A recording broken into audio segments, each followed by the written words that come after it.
गबतयाति जलधनहीना अवंध बधिर कोड़ी अतदीना ऐसे उपति किय अपमाना नारी पावयाम पुर दुख नाना। माता सुइया कहती है कि आपका पति बूढ़ा है, गरीब है, अमीर है, लूला है, लंगड़ा है, कोढ़ी है, अपाहिज है, अंधा है, कैसा भी है वो आपका देवता है। अगर भूल में भी उसका अपमान तुमने कर दिया तो चाहे जितनी पूजा कर डालो, यमपुर में आपके लिए नरक का दरवाजा खुला है। ये शंका हो आपको तो आप पढ़ी लिखी है तो रामायण खोल करके देख लेना, उसमें साफ लिखा है, प्रमाणिक चीजें आपको बताई जा रही हैं। ये आपको वो आपके विद्वान घर वाले नहीं बताएंगे, क्योंकि उनको डर है कि कहीं बहन जी नाराज हो जाएंगी कि हमको तो बताया कि नरक का दरवाजा खुला है, तो हो सकता है कि दक्षिणा कम मिले। लेकिन ये तो सत्संग यहाँ तो सत्य कहे जाएंगे, आपको कड़वे भले लगे लेकिन वो कहे जाएंगे, और कहीं नहीं जाएंगे तो आप जानोगे कैसे। इसलिए इन पर चिंतन करो। आपका पति जो है वो देवता है, वो कैसा है उसका कर्म जाने, उस कर्म भोग वो करेगा। लेकिन आपका जो है ये है कि कभी स्वप्न में भी उसका अनादर नहीं करना, नहीं तो माता अनुसुईया कहती है कि तुम्हारे लिए नरक का दरवाजा खुला है। आज हमारे समाज में इतनी भ्रांतियां भर दी गई हैं कि लोग उन भ्रांतियों में ऐसे फंस गए हैं कि असली का छोड़ नकली में भटक गए। इसलिए प्रेमियों, बाबा जय गुरुदेव जी महाराज की अपील है कि आप सच्चाई को पकड़ो और सच्चाई को पकड़ करके अपना काम बना लो। नहीं तो ये सांसों की पूंजी गिन करके थोड़ी सी जो मिली है ये दिन प्रतिदिन घट रही है, ये बढ़ नहीं रही है। वो आपका सपना है कि वो बढ़ रही है। देखिए एक चीज और हम याद आ गई, वो बताना चाहते हैं आपको हम। सबसे बड़ी बुराई आज हमारे हिंदुस्तान की धरती पर हम हिंदुओं के घरों में इतनी तेजी से फैली है, और उसमें हमारे गुरु भाई भी बाकी नहीं है। जो आप अपने बच्चों का बर्थडे मनाते हो, आपको इतना धोखे में डाल दिया गया है, सच्चाई को आप पहचान नहीं पाए, केवल नकल करते हो कि अगला करता है तो मैं भी करूंगा। बर्थडे क्यों मनाते हो आप? उसके जन्म की खुशियां मनाते हो, लेकिन करते क्या है? ये जो केक लाते हो आप, पहली तो बात आप शाकाहारी हो चाहे कुछ भी हो, अगर आप उस केक को खाते हो तो आप भ्रष्ट हो गए। इतनी मिलावट होती उसमें। आपको हम मना नहीं करते आप बर्थडे मत बनाओ, लेकिन तरीका उसका बदल दो, तरीका बदल दो।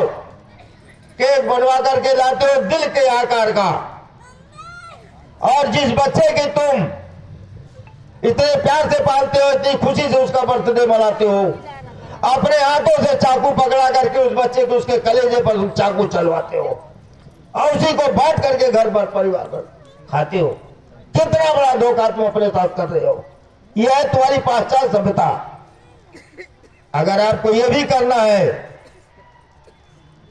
आप अपने घर में ला करके खोए का केक बना करके और सादा बना करके बर्थडे मना लीजिए, और प्रेम से खा लीजिए, खिला दीजिए, प्रसाद दे दीजिए उसका।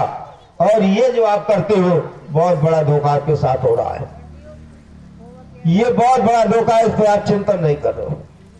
मना नहीं, आप मनाइए, उसका तरीका बदल दीजिए। जो आप मोमबत्ती जलाते हो, खुशियां तो इसलिए मनाते हो कि आज हमारे कुल का चिराग बढ़ रहा है, और मोमबत्ती जला करके फूंक करके बुझा देते हो। अपने कुल के दीपक को तुमने बुझा दिया, अपने कुल के दीपक को अपने हाथों से चाकू पकड़ा करके उसके कलेजे में छुरी चलवा दिया आपने। ये क्या है? इस पर चिंतन करो और विचार करो। ये छोटी छोटी कमियां हमारे आपके लिए बहुत दुखदाई हैं। हमारे यहाँ भी मनाया जाता है, घी या कड़ुआ तेल का दीपक जलाया जाता है और दीपक रात भर जलता रहता है, कभी बुझता नहीं है। तरीके से मनाओ, क्योंकि चलो आप समझते हो आप नहीं करना चाहते, लेकिन आपका परिवार है, बेटा नहीं मानता, बहू नहीं मानती, तो उसको समझा करके मनाओ बर्थडे, लेकिन थोड़ा तरीका बदल दो उसका। जिस प्यार और मोहब्बत के लिए, जिस खुशी और उमंग के लिए आप उसको मनाते हो, उसको क्यों मिट्टी में मिलाते हो? शुभ कार्य करते हो लेकिन अशुभ में मिटा देते हो उसको। ये सब चिंतनीय विषय है, इस पर हमको आपको चिंतन करना होगा। आज इसी पाश्चात्य सभ्यता में फंस करके हम इतना पीछे चले गए हैं कि आज मां बहनों की लाज जा रही है और हम खड़े होकर के देखते हैं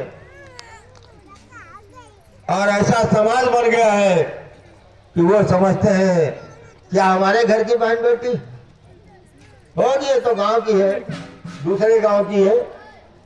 लेकिन पहले ऐसा नहीं था, पहले ऐसा समय नहीं था, लेकिन आज इतना समय बदल गया है, इतना ज्यादा हमारा नैतिक पतन हो चुका है कि हम आज, और कहीं कहीं धोखा भी हो जाता है, ऐसा भी नहीं है।